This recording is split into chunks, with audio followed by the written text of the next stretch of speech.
Hey there, Rappies. Rapper9198 here, and welcome to another edition of Ryan's Day Reading.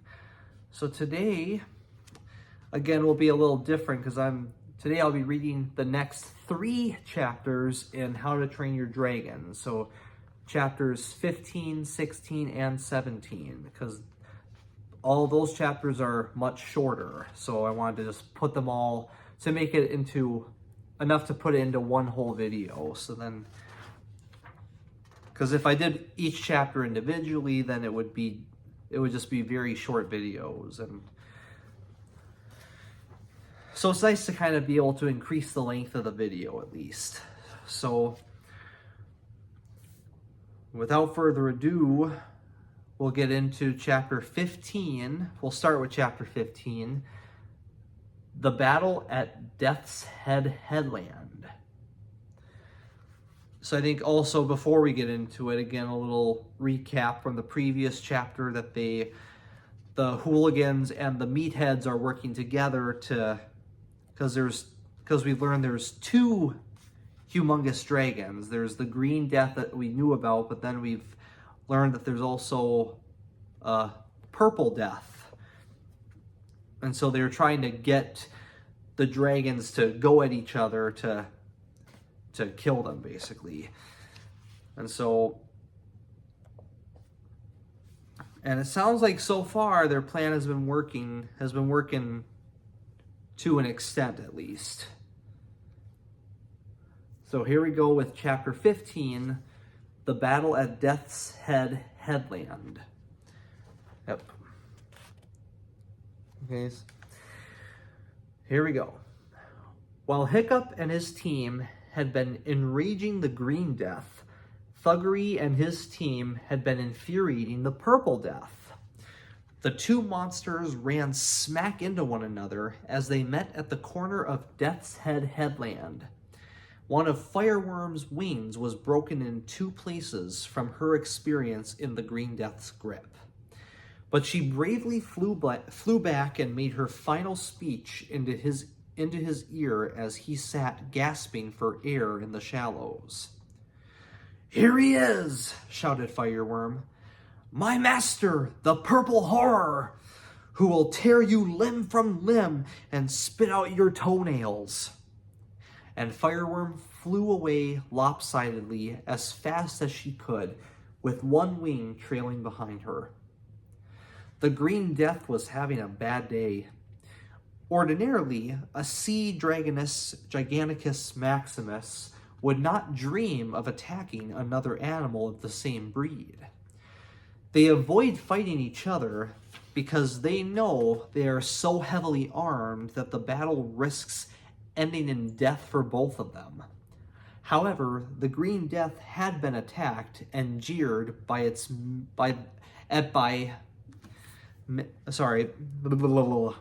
I'm sorry about that. Sometimes I stumble. However, the Green Death had been attacked and jeered at by minuscule creatures who had inflamed and outraged his vanity. This creature, who seemed to think he was tougher than the Green Death himself, had struck him heavily in the chest. The Green Death wasn't thinking too hard. He leaped at the Purple Death with his talons outstretched, breathing great bursts of fire which lit up the landscape all around like lightning. The ground and the sea shook in great earthquakes as the 2 gigantic monsters lunged crazily at each other, swearing the most unrepeatable oaths in Dragonese. The Green Death's foot completely destroyed Wrecker's Reef with one blow. The Purple Death's wings caused great landslides to come tumbling down from the headland's cliffs. Now that their job was done, the Viking boys were running away as fast as they could, their eyes popping with terror in case one of the dragons survived the fight. Every now and then they looked back to see how the battle was going. With ghastly, eerie cries, the dragons slashed and bit and tore pieces off one another. The sea dragon is the most well-defended creature that has ever lived on this planet. Its skin is over 3 feet thick in places, and so encrusted with shells and barnacles that it almost has the effect of armor. It is also the most well-armed creature that has ever lived on this planet, and its razor-sharp claws and teeth can rip open its own iron crust as if it were made out of paper. Now both dragons had terrible wounds, and their green lifeblood was pouring out of them. The Green Death gripped the Purple Death around the neck with a deadly throat choker grip. The Purple Death hugged the Green Death around the chest with a deadly breath quencher hug. Neither would let go, and the grip of a dragon is a terrible thing. They reminded Hiccup of a picture on one of his father's shields, of 2 dragons forming a perfect circle as they ate one another, each with a tail in its mouth. The dragons thrashed around wildly in the surf, gagging and choking, with their eyes popping, their tails causing such tidal waves that the boys were soaked, even though they were scrambling away from the headland as fast as they could. Finally, with some last heaving shudders and grim gurgles, both mighty beasts lay still in the water. There was silence. The boys stopped running. They stood gasping for breath, watching the motionless beasts with dread. The boys' dragons, which were flying some way ahead of the boys, also turned and hung still in the air. The terrible creatures didn't move. The boys waited 2 long minutes as waves lapped gently over the great motionless bodies. "They're dead," said Thuggery at last. The boys started laughing, rather hysterically, now that the terror was over. "Well done, Hiccup!" Thuggery slapped Hiccup on the back. But Hiccup was looking worried. He was squinting his eyes and straining to hear something. "I can't hear anything," said Hiccup anxiously. "You can't hear anything because they're dead," said Thuggery joyfully. "3 cheers for Hiccup!" Halfway through the boys' cheering, Fireworm let out a terrible noise.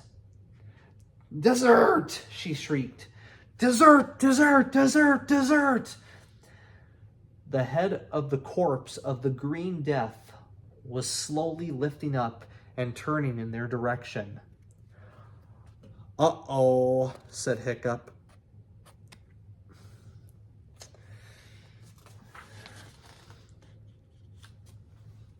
All right, that's it for chapter 15. So now we'll go into chapter 16. The fiendishly clever plan goes wrong. Yep. Hiccup had been listening for the Green Death's death song, but he wasn't singing it yet. The Green Death was dying, but he wasn't dead yet. What he was very, very angry indeed. Out of his bleeding mouth, he hissed weakly, "Where is he? Yeah, where is he?" And then he heaved himself onto his feet and hissed a little more strongly, "Where is he? Where is the little supper?" I knew I recognized him. He was my doom, no wonder. The little supper has made a supper of me, the Green Death himself. As the dragon spoke, he was inching forward very slowly and painfully, his eyes fixed on the cliff top, where he could see little human beings beginning to run inland again. The dragon threw back his head and screamed a blood-chilling scream of pure horrid revenge, dark and torturous. "I'll supper him before I go, I will," said the dragon, and he leaped forward "Run!" shouted Hiccup, but everybody was already running as fast as they could. In the distance, Hiccup could see 400 warriors from the tribe of Hooligan and Meathead coming toward them from the highest point. They must have wondered at the boys' absence and come out to find them. But they won't get here in time, thought Hiccup. And even if they do, what can they do? Just then, the dragon landed with a crash on the cliff top, and suddenly the sun was blotted out. 20 boys ran toward the shelter of the ferns. The dragon picked up the nearest with one claw and turned him over. It was Dog's Breath. By the time the dragon had tossed him aside, muttering, "Not you," the other boys had disappeared into the bracken. The dragon was sick, but he laughed weakly. "You're not safe there. Oh no, for though I can't see you to kill you, I can use my fire." The bracken caught fire with the dragon's first breath, and the boys ran out of it as fast as they could. Hiccup stayed a little longer because he knew the dragon was waiting for him. Finally, the heat became unbearable, and he took a deep breath, closed his eyes, and ran out into the open. He had run hardly 100 yards before two of the dragon's talons closed around his middle, and he was lifted up. Way, way up, so the other boys looked like little specks beneath him. The dragon held Hiccup up in front of him. "We are both supper now, little supper," he said, and tossed Hiccup high, high into the air. As Hiccup somersaulted for the second time, he thought to himself, "Now this really is the worst moment of my life." He then was falling. He looked down. There was the dragon's mouth, wide, wide open. Like a great black cavernous tunnel. He was going to fall into it.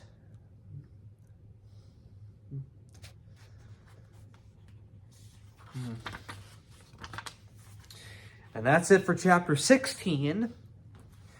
And now we'll go into chapter 17, In the Mouth of the Dragon. Hiccup fell into the dragon's mouth, and its teeth snapped shut behind him like prison doors. He was falling through complete darkness, surrounded by a smell so awful it was suffocating. He jerked to a sudden halt as the back of his shirt caught something and held. Hiccup hung there in the darkness, swaying gently.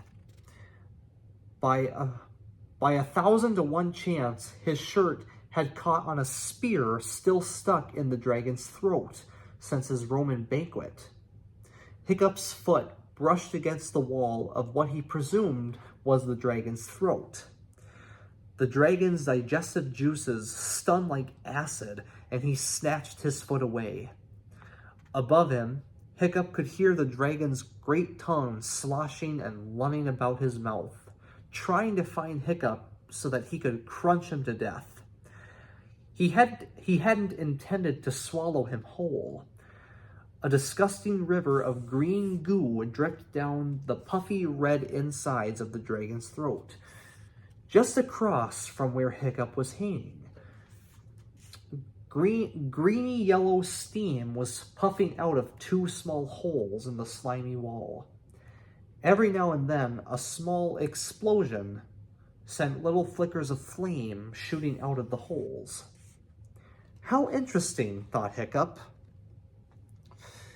who was strangely calm, because he couldn't quite believe that this was really happening. Those must be where the fire comes from. Yep. And there's Hiccup hanging next to the fire holes. I don't know.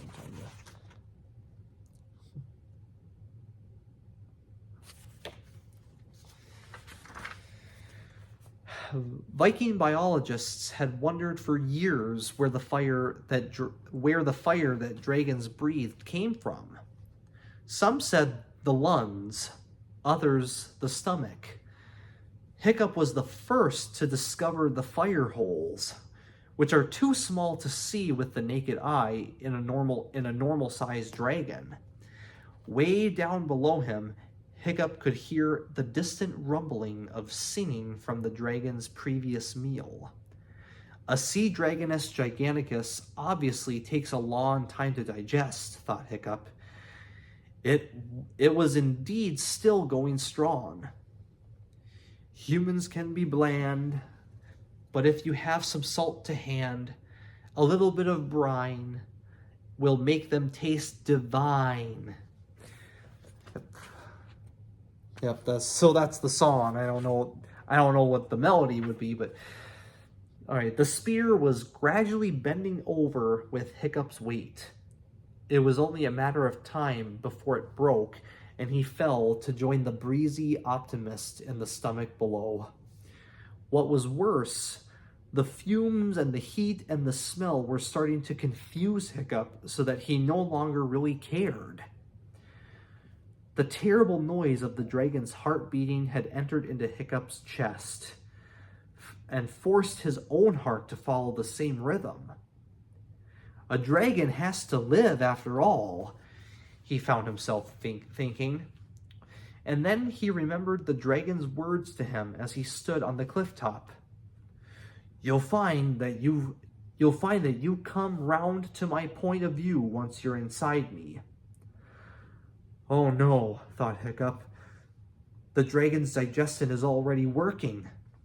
I need to live. I need to live. He repeated to himself over and over again, trying desperately to block out the dragon's thoughts. There was a horrible creaking noise as the stout Roman spear began to split in two. And there's Hiccup getting worried, realizing what's happening.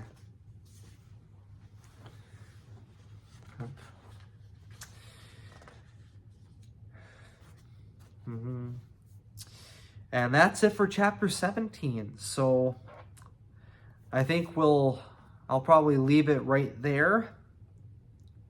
And then I'll save the last two, because then there's only 2 more chapters after this. So I'll save the last 2 chapters for the next video,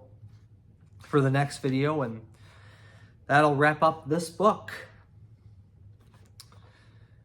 So yeah, it sounds like it's really being quite the journey, I must say. And I honestly think that Hiccup is going to be the hero after all. It definitely looks like it, because I know there's a lot of ups and downs when it comes to that kind of a journey, as we all tended to learn. Like, I know it looks like, oh, things are going good, and then comes a little obstacle that has to happen. But I really like the way that this has brought both the tribes together. And sometimes things may not always go exactly the way it's planned, but I think good will all come out of it in the very end. And Hiccup will finally get the recognition and the reputation he deserves. Yeah, so thank you guys very much. I hope you guys enjoyed this Ryan's A reading, and stay tuned next time. And for next time, we'll wrap up How to Train Your Dragon. All right. Thanks, Rappies, again very much. Love you all to death. God bless you, and I'll see you next time. All right. Bye.